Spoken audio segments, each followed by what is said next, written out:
Welcome to Annabelle's Bible Stories, where we tell stories about the Bible for kids from 2 to 82. Today we're going to circle back and tell a story that we skipped. Back in Genesis 20, it talks about a relationship that Abraham here has with King Abimelech. And he tells a similar little white lie to King Abimelech that he did to Pharaoh back in one of our previous videos. And I just thought the story was too ridiculous. Why does he always do this? He has this trait that he becomes fearful of his wife being so beautiful that he lies about her. I'll just share with that in just a moment. But we have Abraham and Sarah. They have been coming. They came to the King Abimelech's palace because they were now sojourning in his land over near Gerar, which is a city that's kind of near Gaza. We know Gaza today.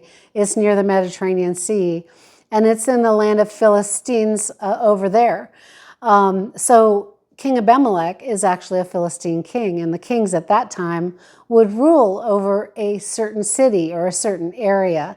They didn't rule over a vast area of land like some kings have in the past, but he was a king over a city, and Abraham and Sarah came into his area before Sarah became pregnant with Isaac. This is before Isaac was born. Now, in the video just prior to this one, we shared about Isaac being born, but this is before because we're going back to Genesis 20. Now, they came to meet King Abimelech, and Abraham told him, "She is my sister," just like he did previous with the Pharaoh of Egypt. And so Abimelech took her into his home, and here's other women that are his wives. And back then, kings would have one primary wife, and here she is here, one primary wife, and then they'd have lesser wives, and they'd call them a harem of women. Kings back then were lord over everything they reigned over, so they could take whatever they wanted from their subjects. They could take land, they could take houses, they could take cattle, they could take the women. So if they saw a beautiful woman, they'd just take them into their home. Now, these are pagan kings. These are not godly kings, because we talked about previous that it's godly and that God desires for one wife to have one husband, and they're one person if they become a couple, and they don't add other people in there. So, but pagan kings didn't have that same thing. So they would take many women as their harem. So, but God, he loved Sarah and he loved Abraham. So he would not let this happen. Let's get Sarah over here with the other women. She's now being taken in by Abimelech. And all the women now are going to where all the women stay. They stay in a separate area of the palace. They don't stay in the same room with the king. So the king is going to go to bed, and he's going to go to sleep for the night. And God comes to him in a dream and says, "Abimelech, behold, you are a dead man because of the woman you have taken into your home." So Abimelech is surprised, and he stands up and he says, and we'll just put Jesus up there because Jesus is, of course, the Lord in physical form. So God came to him in the dream, though. But Abimelech argues back. He says, "Lord, will you slay a nation, even though they're blameless? Did Abraham not say, 'She is my sister'? And she said, 'He is my brother.' In the integrity of my heart and in the innocence of my hands, says King Abimelech, I have done this. I am not guilty." And God said, "Yes, I do know that in the integrity of your heart you have done this, and I have kept you from sinning, and I didn't let you touch her." And so we see here the king, who may not have known God previously, is visited by God in a dream. He's probably pagan. He has many gods, the Philistines did, that they worshipped. But he didn't know the one true God. But the one true God came to Abimelech to save Sarah from being defiled by another man. And God kept Abimelech from sinning, mostly to keep Sarah safe, but I believe partly because he saw Abimelech's good intentions. So one thing that we learn here is that if we have a heart for God, which I believe it shows in this story that Abimelech possibly could have, the Lord sees that and he nurtures that in people. And it's important. I see that King Abimelech lived a principled life. A principled life means that you decide before a situation happens what you're going to do about that situation. It means to live by a certain set of rules, either your own rules or God-given rules like you find in the Bible, the commandments. And it means that you're disciplined in keeping those rules. And it seems like to me that Abimelech was probably a principled man. He would not take a married woman, whereas some other kings might, because that woman was beautiful. They might just take the woman from her husband.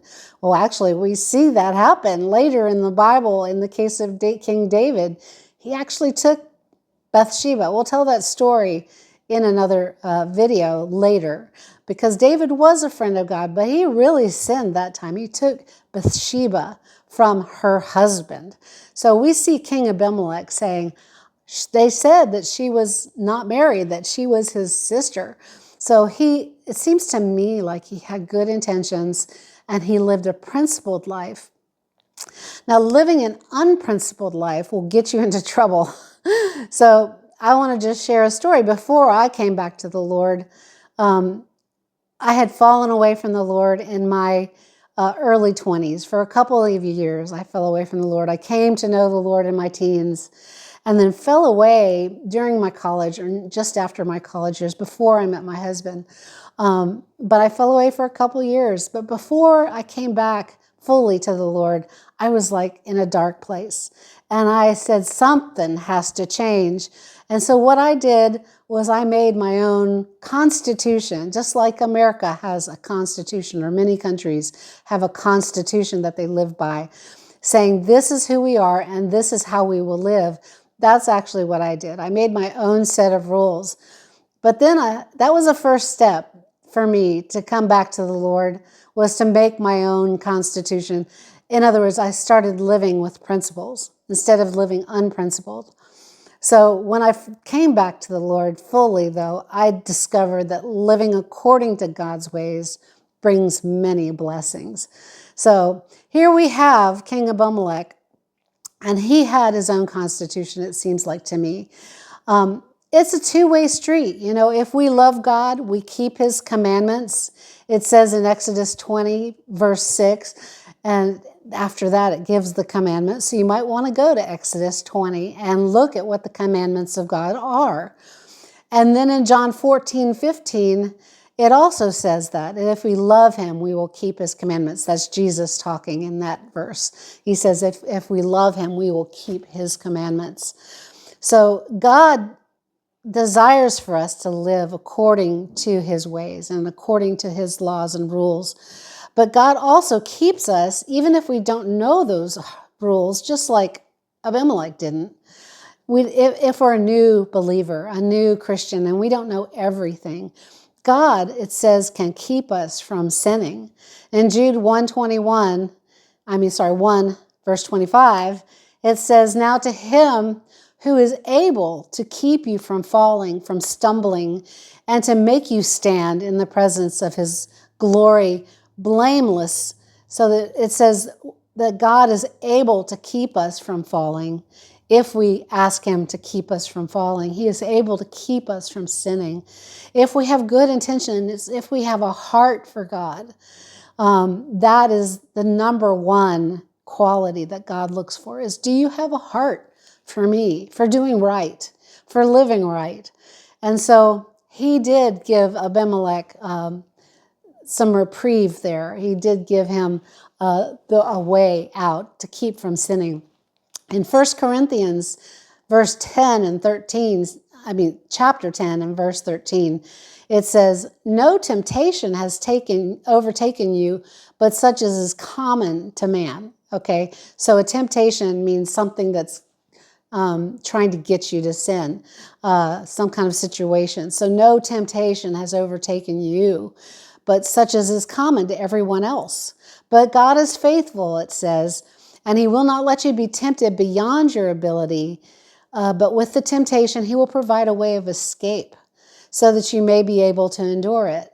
So God always gives you a way to escape that temptation, either by taking a breather, by taking a second where you can go, hey, I don't want to do this. And then you can back out of that situation. And so he did that with Abimelech too. He came to him in a dream. And he said, now listen, you can either do this thing or you can repent. And so God at that point said, now listen, if you do this, restore the man's wife, for he, in other words, Abraham, is a prophet. And then Abraham will pray for you and you will live. But if you do not do this, you shall surely die. So we see here that God got the king's attention, that Abimelech stated his case and appealed the situation with God, and that God recognized the man's integrity. And God said that he had kept the man, King Abimelech, from sinning, and he gave Abimelech a way to fix the situation. And then he recognized also Abraham as a prophet. So it says that, okay, we'll let the Lord go away because now it's morning.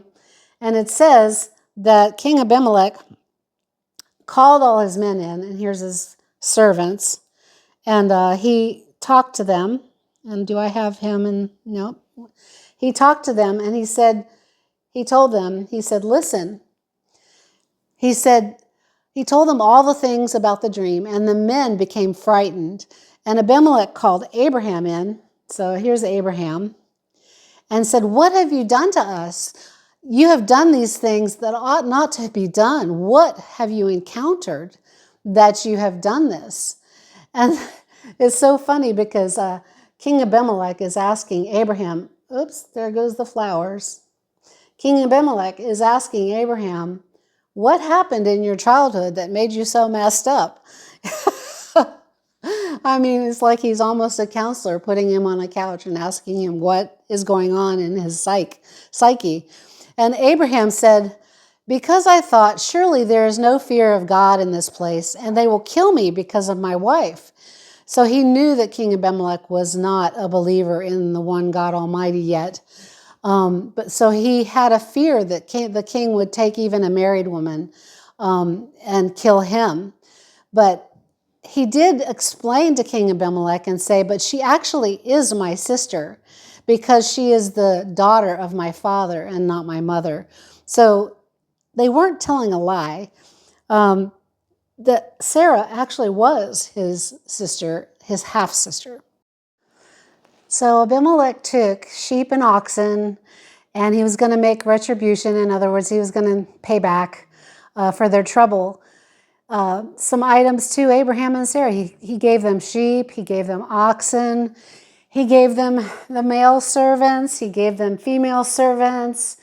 He also gave them 1,000 pieces of silver. Here's 1,000 pieces of silver. And so Abimelech said to Abraham, behold, my land is before you. Settle wherever you please. He says he gave him the ability to just water his flocks and use the pastures of the land for his many sheep and oxen that he already had. And now he's adding to that for Abraham. And then he said to Sarah, Abimelech said to Sarah, behold, I've given your brother, and he called him your brother, her brother, and he was her brother, but her husband mostly. I gave him 1,000 pieces of silver, and now I'm telling you, before all men you are clear. He cleared Sarah. He said, there's no problem here anymore. You are free to leave. And so Abraham prayed to God, and God healed Abimelech. And we hadn't heard this yet to this point, but God had closed the wombs of the women in the household. In other words, they could not have children. And so God healed Abimelech because of Abraham's prayers. And God had done that because of Sarah's troubles. He had closed the womb. So Abraham prayed as a prophet of the Lord, and healed all of Abimelech's household. And they essentially became friends. And we're going to see in the next scene another episode of how they are going to continue that friendship. Now, after Abraham and Sarah had had little Isaac, and here he is, he's grown a little bit, King Abimelech came back and comes to Abraham again. And this time he comes with the commanders of his armies, and his name is Phicol. That's Phicol. And he sees Abraham over here, and he wants to talk to Abraham. We'll let Sarah and Isaac go because the women back then didn't usually sit in on the meetings. But Abraham comes up, and they talked with each other. Abimelech says, "Now listen, Abraham, I see that God is with you in all that you do, and I want you to swear to me that you won't deal falsely with me."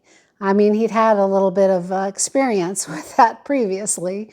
In other words, don't lie to me, don't deceive or plan against him, or with my offspring, he says. But according to the kindness that I have shown to you, will you now show that to me and to the land which you have sojourned? Now here he is in the land of Gerar over near the Mediterranean Sea in the Philistine land, near where Gaza is now. And Abimelech made that trek over to see Abraham near his tents just to ask him this. And King Abimelech, he shows his strength in the area of communication. He seems to value the communication, even asking Abraham previously, what has been done to you that you would say these things, that you would have such fear? So he kind of wanted to know back then what Abraham's heart was. And even now he's reaching out. He sees how Abraham is no ordinary wanderer. But he has probably heard about the defeat of the 5 kings, over in Sodom and Gomorrah. We told that story about the armies, that Abraham and all his 300 men went and defeated 5 kings' armies. And that was a big battle, but Abraham won it. And so Abimelech is taking all these things into consideration. I think that's in video 2, if you want to go back and see that. So Abimelech wants to secure a good relationship with this man who he's heard so much about and he has had some experience with, and he sees that God blesses him and everything. Abraham has become rich in the land, and he was even before that. But in good faith, Abimelech, and even though Abraham has deceived him before, Abimelech reaches out. And so Abraham agrees to make this covenant. Now, what is a covenant? We're going to talk about that for a minute. It's different from a contract. A contract is limited in its terms and its period of time that it lasts. Like say you're going to lease some land from somebody and you lease it for 5 or 10 years. There's a cutoff point. Well, a covenant instead is with someone and you say, I'm going to be there with you for your entire life. And so no matter what comes, you say, I'm going to be there for you. I'm going to give you resources if you need resources. I'm going to help you. I'm going to give you advice. I'm going to love you no matter what comes because you are my friend. Now, marriage is also an example of a covenant. And God makes covenants with humans as well. Like we gave the example of him doing this in our video number 3, where God covenanted with Abraham. And he covenanted with many other people, Noah previous to this, and Moses after this. And he covenants with humans. And a covenant is sacred and is taken note of God by God himself. God oversees the covenant when you make a covenant with someone, whereas a contract, it's not necessarily the same. It's just a contract. I'll do this if you do that. And so it's an agreement between 2 people, whereas a covenant is more holy. It's more sacred. It's a vow. And there are some scriptures in the Old Testament and in the New Testament about making vows. And Leviticus chapter 19, verse 12, it says, you shall not make false vows, but you shall fulfill your vows before the Lord. So the Lord doesn't take lightly a broken vow or promise, a covenant. And Jesus repeats this in Matthew 5:33, and he does go on to say, but I say to you, make no oath at all, either by heaven, like I swear to God, for it is the throne of God, or by the earth, for it is the footstool of his feet. Or don't make an oath by Jerusalem, for it is the city of the great king. It says, nor shall you make an oath by your head, your own head, for you yourself cannot make one hair white or black on your own head, except for hair dye. I do dye my hair. But let your statement, Jesus is saying this, let your statement be yes, yes, or no, no. Anything beyond this is evil. Now, does this mean that God does not want us to promise anything to anyone or covenant with him or with even another person? Should we not even make marriage vows to declare our devotion and like saying, until death do I part to my husband or your wife? No, may it never be. May it never be. Because I believe he is saying that if we break our vow or our covenants, then consequences come. So it's a serious thing to make a covenant with somebody. It's a serious thing. You're giving your life to that person, saying, I will be there for you for life. And God knows how fickle most people are and how hard it is for them to keep promises. So he says it would be better for them to not bind themselves to a holy promise. That's really what Jesus is saying.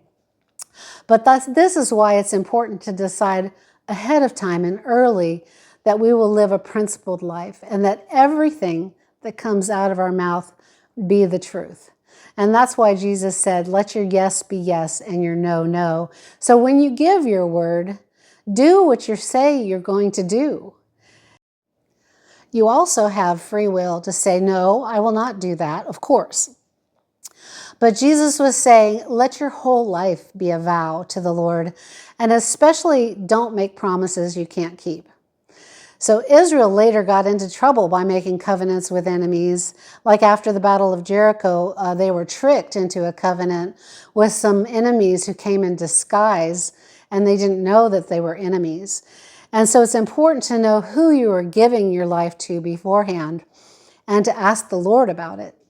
So Abraham had one thing he needed to clear up with King Abimelech. And so his servants had seized, King Abimelech's servants had seized a well of water. And here's the well right here. Now, it's a very hard thing back then to dig a well. It's not easy. Like today, we have the machines and the trucks that can drill wells down into the ground 400 feet with a pipe, and then water comes out. No, they spent many weeks and months digging a well because they did it by hand. And so it was a very strenuous job. And so Abraham had dug a well for his own flocks on, of course, King Abimelech's land. It was very difficult. And so the king's servants had seized it and wouldn't let Abraham's flocks drink from it, and his servants have access to it. Now, a king does have rights to everything in his own realm, like we talked about, just as God is king over the whole earth. And so God himself has rights to everyone and everything on the earth. But King Abimelech, of course, we'll just see this in a second. Abraham complained about this to King Abimelech to see if he would make this right. Because a good relationship depends upon trust between two people. So we must trust who we enter into covenants with. And he didn't enter into a covenant yet. He did say, yes, I swear that I won't deceive you. But he didn't enter into a covenant yet with King Abimelech. But he wanted to know if he could trust King Abimelech. And Abimelech, with all his heart, said, I did not know who has done this and did not have any knowledge of it until you told me just now, today. And so, satisfied, Abraham did decide to enter into a covenant with King Abimelech. Abraham also gave King Abimelech some sheep and some oxen, just like Abimelech had earlier in the palace situation when he cleared Sarah. Abimelech had given Abraham some. And so in covenant, he also gave him sheep and oxen. You give something to someone when you're making a covenant. Like my husband gave me a ring, a diamond ring, when he made a covenant with me. And I gave him myself. So satisfied, Abraham did give it to him. And he also, the two did make a covenant. I want to bring out some scriptures. In 2 Corinthians 6:14 and 17, it talks about, now it says, do not be yoked with unbelievers. For what fellowship does light have with darkness? Wherefore come out from among them and be separate. But obviously God thought well enough of Abimelech to personally warn the king. Unlike Pharaoh previously, in the previous video, God didn't say anything to Pharaoh. But he did come to King Abimelech. And Paul, so I think that Abraham could trust him, and he actually tested it beforehand. And so Paul also in 1 Corinthians 5:9 and 10 says, I wrote to you, this is Apostle Paul in the New Testament. Apostle Paul says, I wrote to you not to associate with immoral people, but I did not mean at all immoral people in the world, or with greedy people or thieves or idolaters, for then you would actually have to leave the world. So I meant not to associate with any so-called believer or Christian or brother if he is engaged in such things. So Paul is saying, I'm not saying you can't make associations and relationships with unbelievers, because then you'd have to leave the world. So we have the ability to make, business relationships with people who are not Christians, but it says don't associate with believers who say that they are believers who are ungodly, immoral, greedy, or thieves or idolaters. But Paul says, what business is it for me to judge outsiders? So here we have an agreement between Abraham and King Abimelech. And Abraham sets aside 7, and here's 7 ewe lambs, and he sets them near the well. And King Abimelech's like, what are these 7 for that you've set aside apart from all the others? What are these for? And Abraham says, it's a testament to you that I have secured the well from you. So he doesn't expect something for nothing. He's giving him an extra gift for the well. We shouldn't expect people to just give things to us for nothing. We should actually give them a like gift in return, or secure something with payment. And you'll see him do that later too in another situation. But so Abraham says that this land, he also plants a tree, and I'll get the tree here. He plants a tamarisk tree, and he calls this place Beersheba, which means the well of the oath of 7, the 7 sheep. And so he calls it Beersheba. And King Abimelech, his covenant with him is not an intimate marriage covenant like a man and a woman have, but it's just an agreement to respect each other as friends in the future in business. And the King Abimelech, he does keep his end of the bargain in the future. We see when Isaac becomes a man, and King Abimelech also gives Isaac help during times of famine. So this is a friendship that has been forged between the two men because of trust and because of mutual respect. And so let us all have relationships like that, where we, first of all, live a principled life, and we decide ahead of time what we will allow in our lives and what we won't allow.